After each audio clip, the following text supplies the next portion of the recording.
Irreverent, entertaining, cool. You're listening to LA Talk Radio.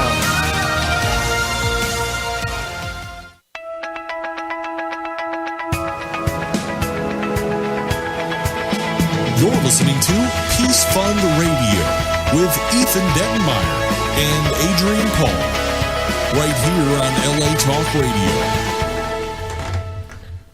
Hello, good morning. That is called timing. No, it's not. It's called professional lack of courtesy.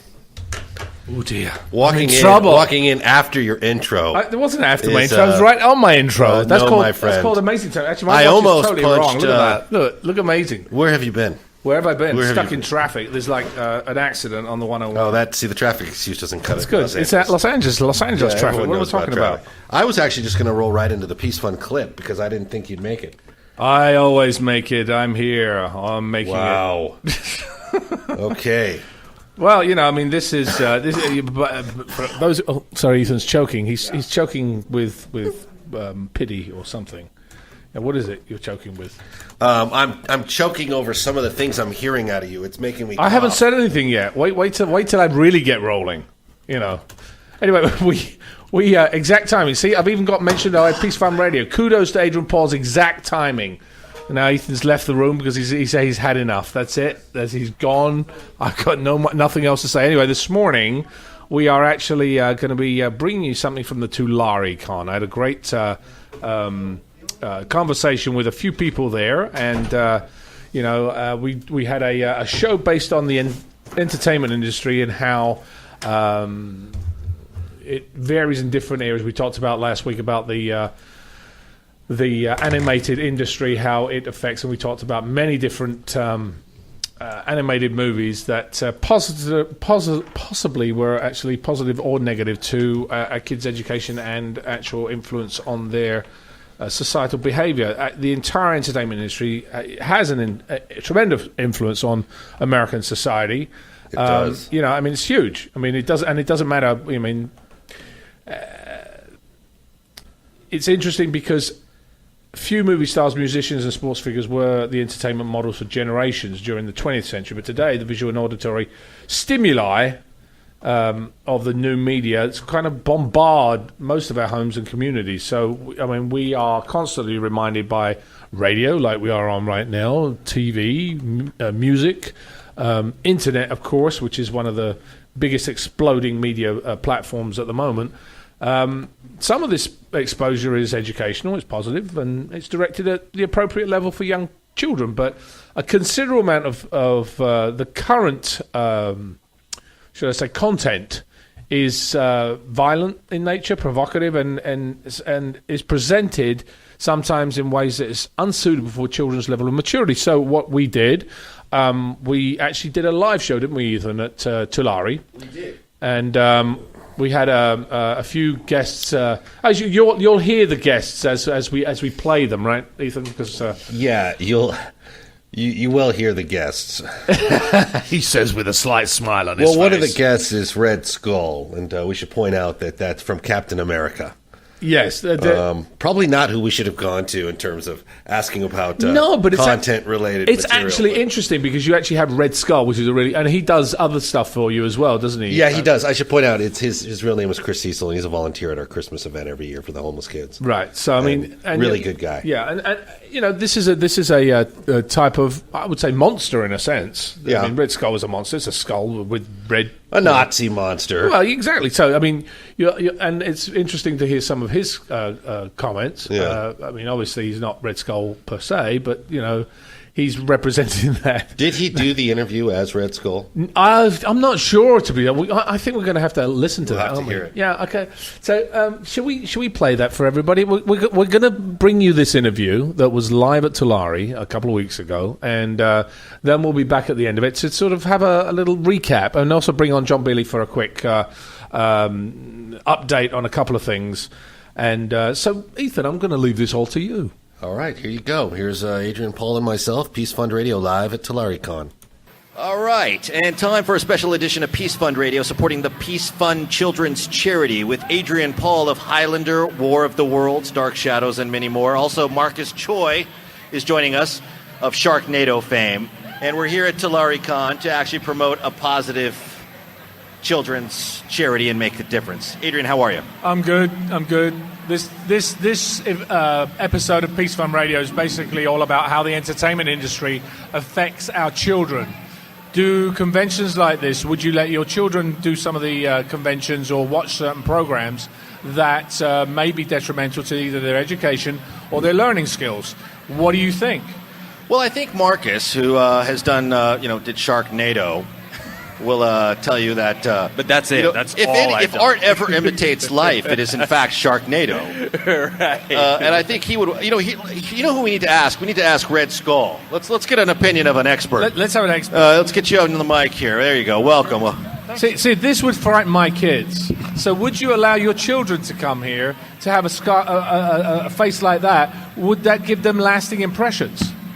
It could, but you want to introduce them at an early age so they're desensitized. You want to program them early. That's right. Propaganda. Right. That is right. Hydra. All about Hydra. That's right. So what about TV? I mean, you've got 71% of 8 to 18-year-olds actually have a TV in their bedroom. Do you think that's a good thing to have or not? You know what? I can't believe I'm actually saying this, but when I was growing up, I didn't have a TV in my room. But I feel like had I had a TV in my room, I just would have been distracted. Like way more than I already was, But when you say distracted, is it the things that are actually being viewed, or is it just because it's, sometimes it's the content that's there that actually affects you, or sometimes it's just mindless viewing? Yeah, I think it's just the sheer fact that the TV is on, and then you're probably going to have an Xbox or a PlayStation hooked up to it. So it's just, I think that it causes more of a distraction. So what do you guys out there think? Do you have TVs in your bedroom? Yeah, sure. I got some nods to your kids. Yeah. Do you keep and a no. See, it's interesting. Some people have it and some people don't. What about iPads? What about internet? Yeah. What about all those things? Do you allow your children to use them? You do. Do you think it's detrimental sometimes for your kids to use iPads instead of reading or going out to play? What do you guys think? Another question is what happens to social interaction with children who are developing at such early ages? What happens? What happens to their social skills? Right. If they're so just involved with their iPad or TV or iPhone. But it's also the fact that, those are social skills that they don't have. But when you actually have TV shows that actually promote certain things, whether it's violence or fornication, it actually shows things that are not necessarily real in everyday life. You're dealing with things that, and for a child, what they see as real is on TV, but it's not real. There's no repercussion to it. Right.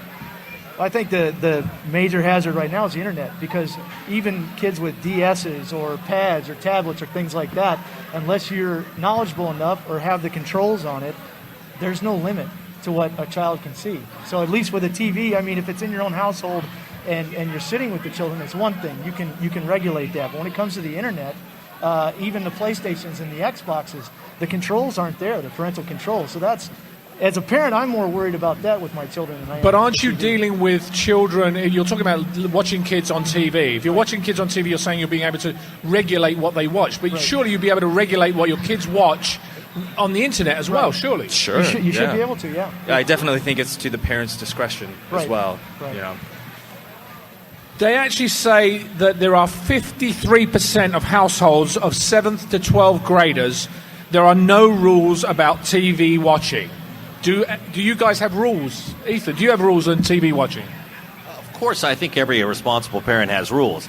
Now, have I seen Sharknado to know whether or not my kid can watch it or not? No, I haven't. But Marcus tells me Sharknado is solid entertainment, so I'm willing to watch it and then make a decision on my own. But I do have rules, yes. The content has to be regulated. Skull, your family, I'm sure you have all kinds of rules in your household. I do. My youngest kids, there's always the rating that we keep an eye on. The older one in college, we still watch him to make sure it's not too impressionable, but yeah, we do have rules. I just love that the Red Skull has children. You're darn right. I'm amazed that we're actually having this discussion with Are they little Red Skulls? The Avengers can let their kids watch whatever. My kids, there's a standard in place. Yeah, you're darn right. What about music? Okay, we deal with the entertainment industry. What about music? Does the music industry have more responsibility to actually affect the kids in the lyrics that they do, in the behavior they show in videos and things of that nature? You know, for that question, I want to turn it over to your friend and mine, Mr. Ricco Ross, who will jump in for me. Ah, yes, Mr. Ricco Ross. From Aliens. What are we supposed to use, man? Harsh language? That guy. Yeah. How's it going, everybody? How y'all doing out there? I can't hear you. How y'all doing out there? Yeah, that's right. Just for you to become the life of the party, right? Yeah. We talked about a little bit before about music. I mean, how music actually, the lyrics that are listened to by kids. I mean, obviously you've got things on on CDs that basically show that this is bad. You know, parental control is supposed to. But do you think kids really listen to that? You know, when it comes to music and to, I guess, deciding what should be shown or put in a movie or on a song, it really is a love-hate relationship for me, because as an artist, I want you to allow everything. You know, I don't want to be held back for expressing myself or anything, you know, the First Amendment. But when you become a parent, all of that changes. Isn't that true? Everything all of that changes. I mean, I remember listening to certain music when I was a kid. I'm like, that's cool. But now I don't think I would want to see my kids or let my kids listen to stuff like that. Yeah, but Adrian, when we were kids, you know, the stuff that we listened to, our parents said it was bad. But to us, it wasn't that bad. And I always said I would never become my parent. But I have become my parent, because I feel like music has gotten even worse now. You know, the things that they say, they're swearing, and the subject matter it's not hints now, it's very specific.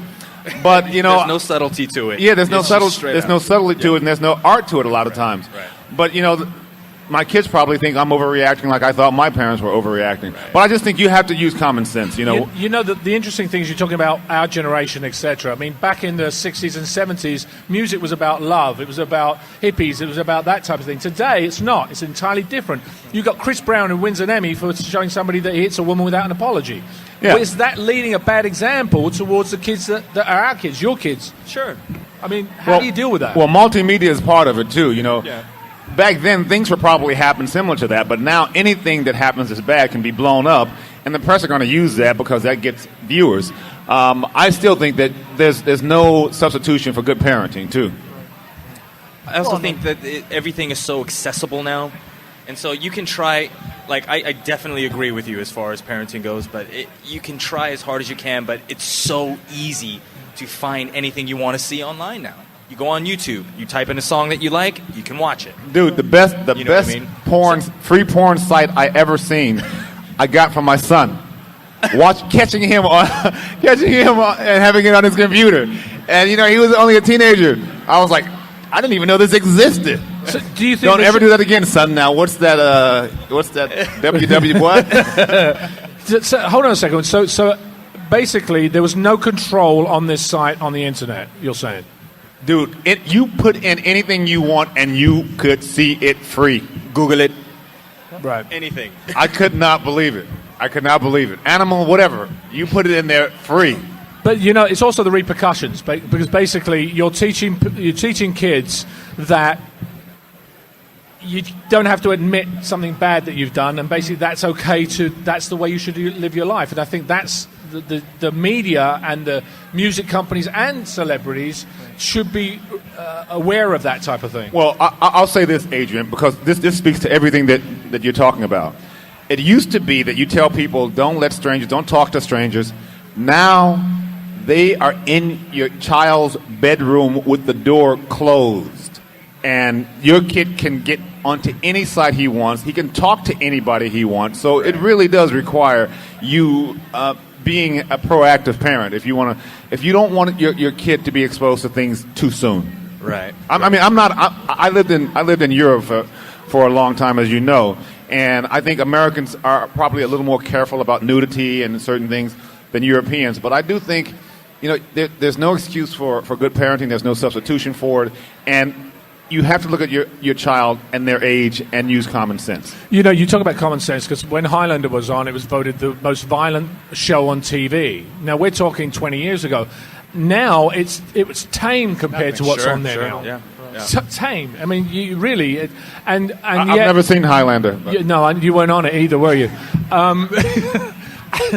But you were talking about Europeans. Did you guys know that he and I were in Highland together? Yeah. Somebody Who knew that? Nodding out there. Who knew that? You knew that? You knew that? Yeah, we tried to erase that part of the.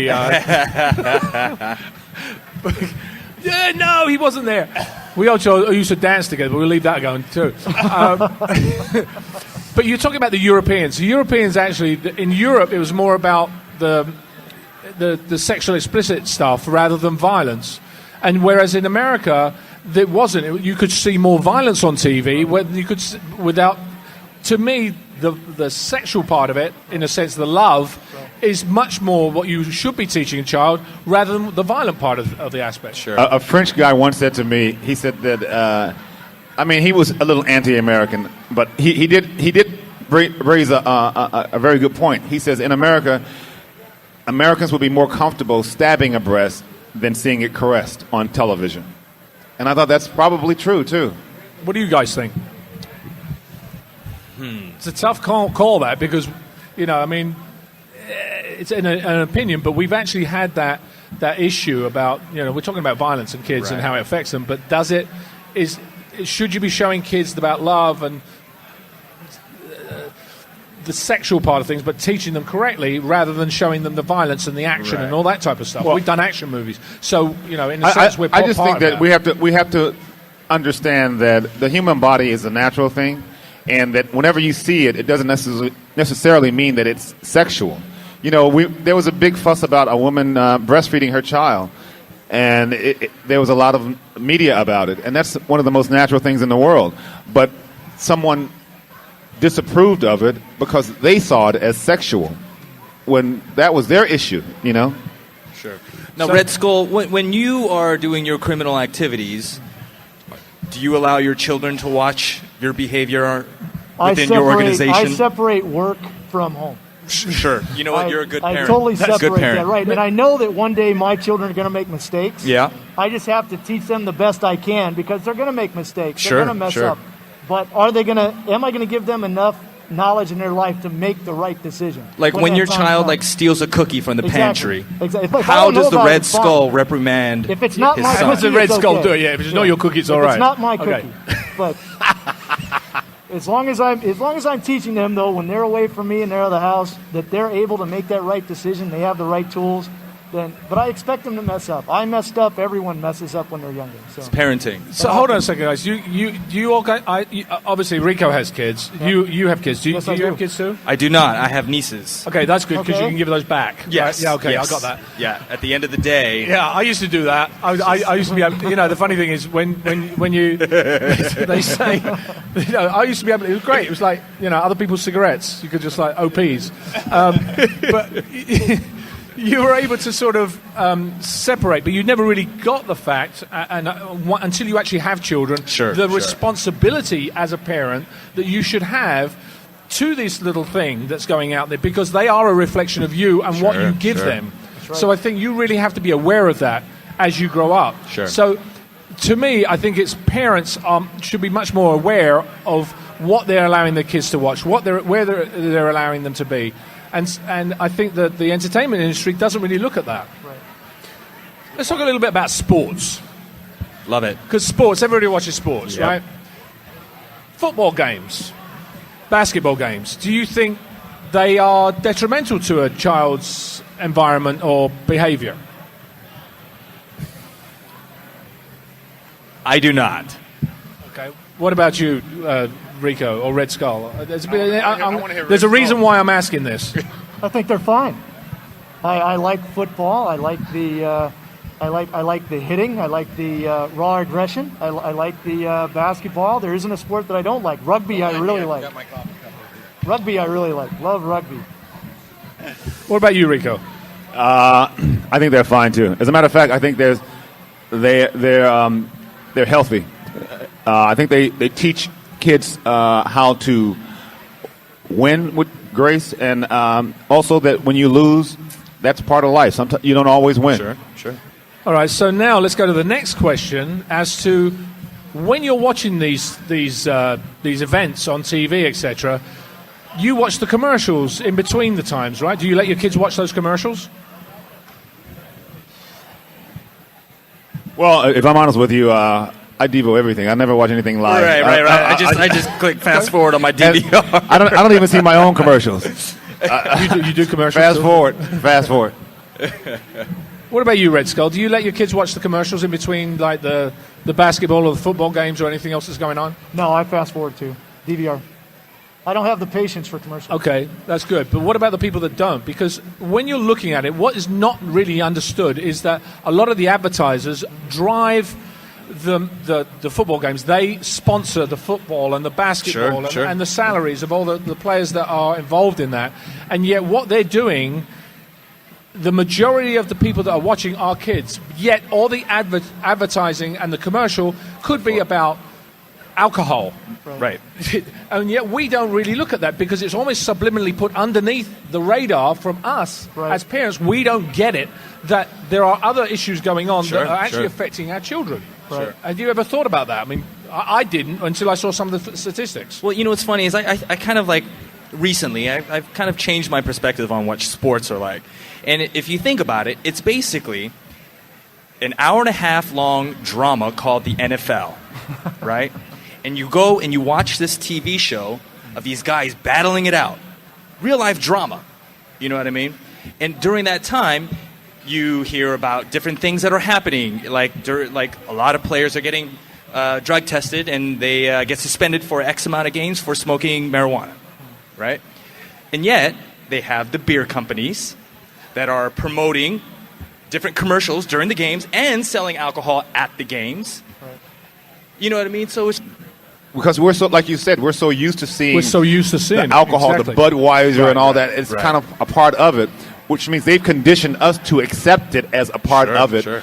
But when you break it down like that, no, it's not a good image. It's not a good look for your kid to be looking at this and seeing, because the pictures that go along with it, everybody I want a beer. I don't even drink beer, but when you see the pictures, it makes you think, well, wow. Right. And so I mean, I hadn't really thought about it. My kids are older now, so it's not as much of an issue. But that's definitely food for thought. Well, if I haven't reached anybody, then I've reached you. You reached me. You reached me. No, but the point is that the point is we don't understand, because a lot of the time when we see image after image after image, we accept it as okay. But then when we have our kids, we don't get it when we don't have kids. You get it when you do have kids, because you realize that you actually have to show this person some sort of path in life. But we don't understand. I think somebody has to stand up and say, look, hold on a second. Either remove that from those games and that stuff that you're watching, so that the kids don't necessarily get influenced by that. Let them watch the games. Let them be there and see the tackling and the competition and all that stuff, which I agree with you is healthy. I love sports. I've done sports, every sport there is. But I never even thought about it, that there was another message that advertisers and that industry creates. Sure. Well, yeah, the three main commercials during the Super Bowl were what? They were beer, they were insurance, and they were Viagra. What was the last one? Viagra, Cialis, male enhancement. Oh, that's right, yeah. Yeah, so they're trying to tell us something. Or at least you. I don't know about me. But. Well, you have little skulls around, so we know that you're okay.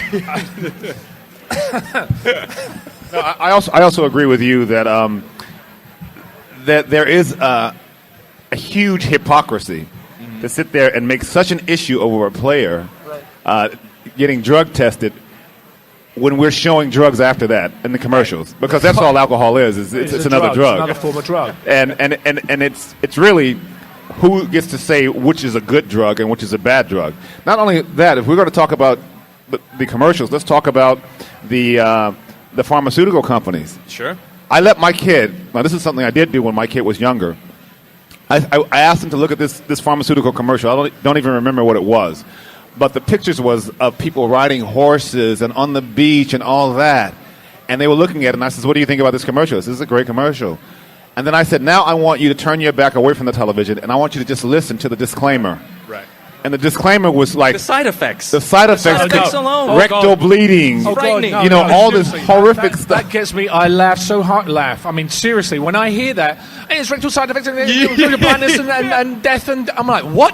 If I take this, I might die. Oh, that's good. I'll buy Fatal it. thoughts of suicide. No. So my kid now my kid got it. Why? That little exercise they got it. They turned their face around after they heard the disclaimer, and they were going, "Oh my God!" Yeah. And it was for something that wasn't that big of a deal, like stop your leg from shaking or something like that. Right. But you could die from it. It was crazy. Then you're talking about you got the beer companies and that. Shouldn't you have a disclaimer in a sense that that's being drunk and throwing yourself onto the floor and throwing up is not necessarily cool.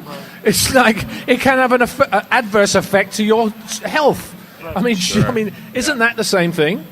It very much is. Yeah, it is. And then when you hear all the media press that was heaped onto marijuana like it was the devil's drug, and then alcohol, is like that cigarettes and alcohol, that's fine, but marijuana was a devil's drug. It really is the height of hypocrisy. I honestly think within a few years, I think the laws are going to change. It's been changed on the state level, but on the federal level, there's still some way to go. But in multiple states now, I think because it has become legal, it's just a matter of time, I think. Well, Washington is one of the states that has legalized it. There are several other states. I believe Arizona has done the same thing. Colorado, I think Colorado it was, where you can actually, it is legal for you to actually buy certain amounts or grow them in your own home. Yeah.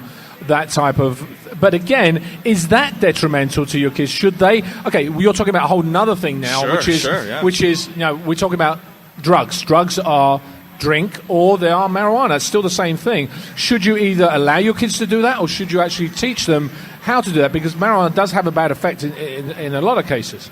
Not only does marijuana have a bad effect on kids, but it also, even though people don't recognize it as such, it is also one of those drugs that is addictive.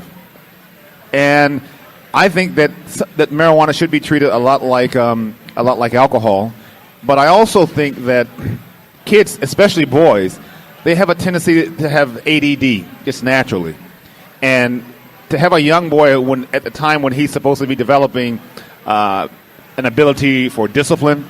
Smoking weed is like the opposite of that, because that stops all that. So I think there's an age limit when a person is ready to start doing that sort of thing socially, just like with alcohol or anything else. You have to learn, you have to be of a certain age to understand the responsibility that goes along with that. But to your point, you're saying that maybe these things need to be changed. Nothing ever changes unless it always starts locally. It always starts because somebody starts talking about it. You're starting the conversation, and then other people talk to other people, and the conversation gets started, and then people start saying, maybe this should be changed, and then change happens. Well, it doesn't change because it's wrong. I think it was funny that you actually said, I never even thought about that, and I don't think half of us do. We don't think about half the things that we do or that influence us, because it's so natural for us, or maybe we've grown a thick skin to it, but I think that we have to sort of address these things. Otherwise, it will have a much bigger detrimental effect, not just to our kids, but to our society in general.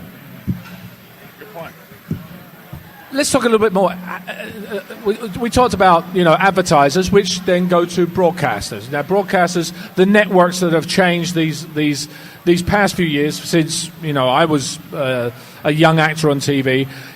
The cable channels now have allowed a lot more of sexual explicit material and violence to go on, which has now actually transferred over to the regular channels. I mean, you're seeing a lot more stuff being put onto the regular like network TV. Network TV. And how do you regulate that? How do they compete as a business, in a sense, because obviously we've allowed it to a certain point? How do you affect that as a business? Or as a business decision, how do you, compete with, things now that have been allowed to happen there? I think it all, like you said, it all kind of comes down to business, because I feel like on the network level, there are way more restrictions and sanctions that they have to abide by, because it's free for the general public. Now you have so much more leeway and room to play as far as your graphic content and your just the nature of cable TV and what you can do, because it pushes the envelope. You're just allowed more. And so in order for the business to succeed, it's just, like I said before, it's kind of like a matter of time before one or the other changes. Either cable starts to become more tame, or network TV starts to up their content, get a little more dangerous. And I feel like that's the more realistic progression because this is a society, we just want more. You know what I mean? I'll say this. I have given up. I don't think, because of the internet, I don't think that there's any going back now. I think that all of this stuff that we're seeing it's only going to be more, which brings me back to the point where parenting has to be part of the solution. You know, because your kid's going to see it, if he doesn't see it at your house, he's going to see it at his friend's house, or he's going to see it at someplace else. But you're not going to stop this content from being, from this kid from seeing this content. What you have to do is what my man here said. He says you have to have these conversations with the kid before they see that content, so that then these kids can make the right decisions because you've been a good parent. Because you're not going to be around them looking over their shoulder all the time. No, you're not. And No, like Red Skull says, you know, if you put the right thing in their head before they walk away, then you can relax a little bit. What time do you put your kids to bed? I mean, how old are your kids now, Ricco? I got twins that are 20, so I mean my kids are older. Oh, you're older. They put themselves to bed. Okay, how old are your kids, Red Skull? 10, 11, 15, and 19. 10, 11. Mine 2.5 and 5. I mean, they basically found that now you find more offensive language or sexually explicit material between 8 and 10 at night than you do at 10 o'clock at night. Right. Which is prime viewing. Yeah. And so therefore, isn't it our responsibility? You're talking about parent responsibility. Isn't it our parent responsibility to actually make sure that those kids don't do it at that time, as well as us to be informed that that is actually being put on at that time? Sure. Because it goes hand in hand with what we were talking about before, about us being informed. We now go, oh, well, it's on, I'm used to it, so it's okay. But we don't think about what the consequences of it are. No, I'll say the same. Say that I'd like to piggyback onto that. I was watching television and I heard some words that I was shocked, and I was sitting there by myself because I didn't. That's saying something. That is saying something. Because I didn't know that it was that loose that you could just do that now. You know, and as an adult, I'm kind of happy as an artist, but when you got small kids, you have to bring that in. So again, when my kids were younger, I wouldn't let them watch that much television.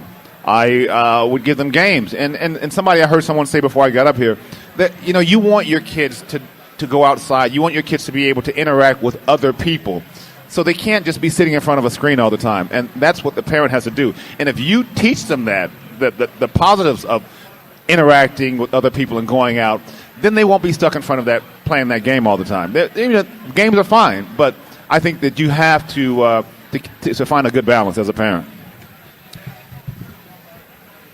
The other thing is celebrities. Is it celebrities? The way celebrities behave as well on media, should that be sort of controlled in a sense of what we actually show a celebrity to be doing? Because obviously kids are very impressionable. I remember when I was doing Highlander, one of the things kids looked up to me, and that's why I started the Peace Fund, because I figured that if a kid looks up to a celebrity, then they can get some positive role model in a sense. Should we limit the amount of things that celebrities are shown doing to the kids? I know, as you said before, you can't control it because kids are going to get it somewhere else. But if an issue comes up of a celebrity your kid actually admires, should you talk to them about it? Yeah, I think having an open dialogue about that is always healthy. But I honestly feel like the internet and reality TV has ruined the whole concept of celebrity, because now you can be a celebrity for doing nothing or doing the wrong thing, and it's glamorized on the internet and in reality shows. Well, and you don't even have to look at TV. You just go to the grocery store before you go to the checkout line and look at all the tabloid magazines there and look who's always on the cover and look why they're on the cover and things like that. And then your children are asking, well, who are they? Who's this, Kardashian, or who's this? So you have to explain to them, what to stay away from and how to act and what people are with wholesome values and things like that. Because the things that are on the tabloids are the most slanderous things you could possibly have.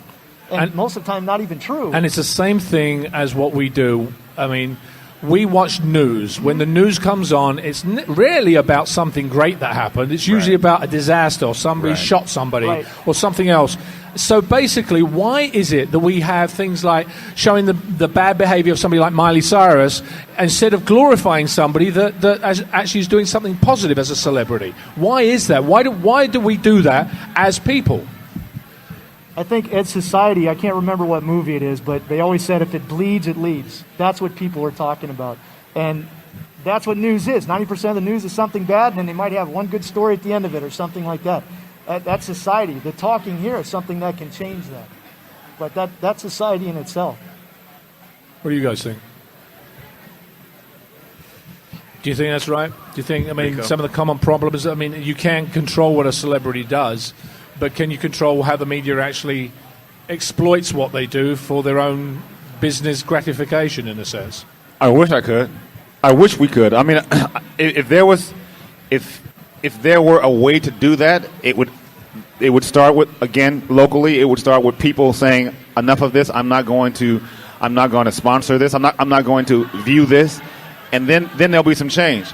I mean, McDonald's is a prime example. McDonald's was making money hand over fist, and they were feeding you garbage. And then someone came out with a documentary saying they're feeding you garbage. Then the conversation started. Now McDonald's trying to feed you good food. They could have done that a long time ago. True. But they didn't because it was cheaper. And so corporations are only there for one reason. They're there to make money. Not to do what's best for you or what's best for society, to make money. And they will do that until society says no. That's why we do Peace Fun Radio, so we can bring some of these issues that people listen to. I mean, you're talking about also the magazines and the media. A lot of the time, you have young girls looking at the airbrushed stuff of celebrities, how great they look and that. And then suddenly the kids, who are then 15, 16 years old, are going out and having breast augmentation, facial changes, lip liposuction, all that type of stuff. I mean, how do you control that? Well, I got to give some love to Cindy Crawford, because she came out with a photograph of Untouched, and she let that be published. And she thought it was important. She thought it was important for women, but she also thought it was important for young girls. And when I first saw the photograph of her, I was a little shocked because it was so different from what I'm used to seeing of her. But I really appreciated her frankness, her honesty, and her courage, and her concern about other women and young girls. So I think that's if you're a celebrity, do something like that. You've got a platform. You've got an access to millions of people. Why not do something good with it? I think it's unfortunate that TV is driven by ratings and viewership, and so it's entertaining to see a mess on TV. It's entertaining to see something bad happen. I guess that makes good TV in some people's eyes. But I feel like as far as the exposure to the youth, again, it goes back to what you were saying about if you have the conversation with your child before they actually see that. By the time they see it, it's already too late. Right. So the seed needs to be planted. But I think it's also that the parents, a lot of the time we have several jobs, some people are holding out on two jobs. Parents have to go out and make ends meet. Sure. It's harder these days to do that. And sometimes we're very easy to just stick our kids in front of the TV or the iPad so that they get out the way. And, I know sometimes I'm like, oh, my God, I've got to get out. Just sit down. But I'd rather give them a book or give them a Play-Doh or something else that they can be creative. And I think it's too easy sometimes for us to put that stuff in front of them. Right. Oh, it is. But I'll say this, man. Even if you want to be a good parent, even if someone says, I am going to be a good parent, you have to keep in mind what you're competing with. You are competing with the internet. You're competing with their friends who maybe have bad parents. You're competing with television. You're competing with billboards. You're competing with so many things as a parent. So what my thinking is, you have to get in there soon. The one thing you do have is you have the first shot, so you can plant that seed sooner. So I think you need to have these conversations as early as you can. And then, as you said, when you plant those seeds, you start planting a seed for common sense as well. And so some things you might not even have to talk to a kid about because they have that common sense mentality already. So I think as a parent, what you have to do is you have to do your job, and you have to do it early. That's a good point. I like that. So what about you, Red Skull? What do you think? Do you agree with that? I agree with that wholeheartedly. I think once you plant it early, but you have to You got to lay the line on not being too controlling and then letting them be free. You have to know where to draw the line. So you have to be allowed to let them make mistakes. That's my feeling. They shouldn't be afraid to make mistakes. They shouldn't be afraid to fail. You want to guide them and mentor them, but you still have to let them make those mistakes. All right, we're going to take a little break because there's a Robotech panel coming up very shortly. We're going to bring this subject back, and then after, we are actually going to be giving this away. I would say giving it away. It's those of you that don't have any what are these? The raffle tickets. Yeah, those things. Well, that was us last week at the Tulare Con. What do you think, Ethan? I think it was kind of an interesting conversation. It was an interesting conversation. It was fantastic. And you don't get to interview Red Skull every day. No, especially Red Skull and Ricco Ross at the same time. That was kind of a... I was surprised how sympathetic and caring Red Skull actually was about the humanitarian issues. John Burley, what do you think about that? I think that my new catchphrase is, "What do you think, Red Skull?" Exactly. I think it's fantastic, and I think it was a great interview that had a lot of really, really solid points, really eloquent points, and again, it's always nice to have entertainers being able to speak on these issues to an audience that's going to listen and understand and pass that knowledge along to their kids. I think it was great. Yeah, I mean, it was a varied discussion that went from one end to the other because I think it is a very large discussion. The entertainment industry really sort of encompasses a lot of different areas that we in our lives, and as we are bringing you this show, we are part of that. So I think the message that we give is important for us to understand the effects it has for our kids, and especially for the parents out there. Indeed. Cindy Crawford is tweeting us saying, "Way to bring up my picture."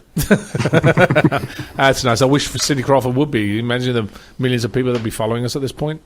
There you go. Yeah. John, as we are going through the show now, I mean, I want to bring you in because you won't have much time to discuss the gems that you usually throw us. So I'm going to ask you to sort of take the lead here. Go ahead. Yeah, I'm going to throw out some news and information very quickly. Peace Fund Radio, of course, is the official radio show of the Peace Fund, which was founded by Adrian Paul in 1997 to protect, educate, and aid children everywhere. You can check us out at thepeacefund.org, where you can learn about our various projects and partner charities, and also make a donation, which will help us continue to bring funds and awareness to the issues that affect children around the world every day. Another new way you can help us is to change your bookmark for Amazon.com to smile.amazon.com and choose the Peace Fund from Sherman Oaks, California as your charity of choice. That way a portion of every dollar you spend on Amazon will go to help the Peace Fund. We also get messages all the time from listeners who tell us that they would love to help, but they might be a little bit short on cash. They don't know what they can do to help us out. One of the best ways you can help us, and it's free and it's easy and it's fast, is to help us spread the word. In addition to our website at thepeacefund.org, we're also on Facebook and Twitter with 2 accounts on each. The Peace Fund for regular Peace Fund business and updates, and Peace Fund Radio for news and updates and audio clips and video clips about the show. Follow our hosts, Adrian Paul at AdrianPaul1 and Ethan Dettenmaier at Combat Radio. Follow Ethan, you'll also find out about his Friday show, Combat Radio, in which he has some of the greatest names in sports and music and film to come on and talk about the issues that matter to you. Please follow us and like us and share us with your family and friends to help us get the word out about the Peace Fund and Peace Fund Radio. That's interesting, John. The funny thing is I wasn't expecting that one, but yeah, thanks for that. Go ahead. Yes, thank you. You're welcome. And, speaking of people who are helping us get the word out, I wanted to announce a special auction to benefit the Peace Fund that's happening right now at adriansangels.com. These are some incredible ladies who I have met many times at different conventions over the years. Adrian's Angels are one of the longest running, biggest hearted, and most established groups of Adrian Paul fans on the planet. If you go to adriansangels.com, click on the ribbon that says Adrian Paul, and you'll find a link to the auction. Excellent. Their founder, Riley Ringo, and her angels have collected and donated 6 pages worth of amazing items up for bid. including hard-to-find Highlander memorabilia, DVDs and rare collectibles from Adrian's other movies and appearances, hard-to-find issues of Peace, which was Adrian's original fan club magazine, and lots of other exciting items. Now, many of these items were lovingly and skillfully crafted by hand, and many of them are autographed by Adrian Paul. So if you're a longtime fan, this auction is a wonderful way to fill in the gaps in your collection. Or if you're a new fan who's just discovering us through the radio show or the convention circuit or Adrian's other projects, it's a great way to begin your collection. And remember, all the proceeds from this are going to support the Peace Fund. The auction is happening right now, and it runs until this Saturday, March 21st at 11:59 p.m. Mountain Daylight Time. So you can follow those ladies at Adrian's Angels and make sure you click through all 6 pages of the auction on their site, adriansangels.com. And thank you, ladies, so much for organizing this and getting it together and for supporting the Peace Fund. That's absolutely fantastic. Yes, thank you, ladies. I have met many of you, most of you probably, at various cons over the years, and I really appreciate the stuff that you guys do for the Peace Fund and for myself. So thank you for that, and please, the rest of you, go out there and see what they've got. It's good. It's amazing. Like I said, 6 pages worth of just really, really great stuff. A lot of it rare, and just some really, really cool stuff. It's like me. I'm rare, John. I'm like a piece of meat. A rare and special gem indeed. I wanted to throw out one quick Hero of the Week update. On our June 18th show, we talked to 10-year-old Haley Scheinman, whose twin sister Livy has had portions of her brain disconnected and portions of her brain removed to try to slow down the massive seizures she suffers. And even after all of those massive surgeries, she still suffers massive seizures every day. Haley has been very busy. She recently spoke at a fundraiser at Suncoast Hospice in Pinellas County, Florida. And on April 11th, she's going to speak to 5,000 people at the National Epilepsy Walk in Washington, D.C. She's also gearing up for the 2015 chapter of her Lemonade for Livy program. Last year, Haley was able to organize lemonade stands in all 50 states to raise money and awareness for epilepsy research, and she's already working hard to do it again this year. To find out how you can help, or if you think your kids need a summer project, this would be a lot of fun, check out livyshope.com. And of course, we'll be back next week with a brand new Hero of the Week. And I have spent a lot of time on the phone this week setting up interviews with some incredible young heroes who'll be coming on the show in the coming weeks to tell you their inspiring stories. We have some incredible heroes coming up, and I cannot wait to share their stories here on the show. And last but not least, the Peace Fund blog is back. We are just now finally filling it in with articles and photos and news and other updates. You can find it at blog.thepeacefund.org. Check us out. Thank you for that, John. Again, we are coming to the end of the show. I mean, it was I had a very very relaxing show this time, Ethan. As some of you may have seen in my latest tweet of me and Ethan, standing by a tree in the office here. Oh, did you tweet that already? Yeah, we had plenty of time to actually stage the photographs today. We were brainstorming quite a lot of set direction. Yeah, but you have to set direct. This is really good. Oh, indeed, indeed you do, my friend. But thank you for all of you out there listening, and please do tweet us and tell people that we do exist, because a lot of people don't know that we exist, and I think some people have valid points of view on a lot of discussions. And next week we'll actually have Rick Mora discussing. Again, we'll be talking about the entertainment industry, and we'll have another special guest alongside Rick as well next week, as well as Ethan Dettenmaier, unfortunately, but we're going to have him here, I suppose. And John and Beverly, thank you for bringing us a lot of the information, and also thanks to the guys for recording the show in Tulare, because without you guys, we wouldn't have been able to air it this week. And I'm going to try and do this in some of the conventions we go. I'm going to talk to some of the convention people to actually do a live Peace Fund radio show there and talk to some of the celebs that are actually out there about what their issues are with their kids and the kids, the organizations they support. Anyway, this is Adrian Paul and Ethan Dettenmaier, and of course I couldn't leave you all without the quote of the week by Frederick Douglass. It is easier to build strong children than to repair broken men. Isn't that true? Adrian Paul and Ethan Dettenmaier. We'll talk to you again.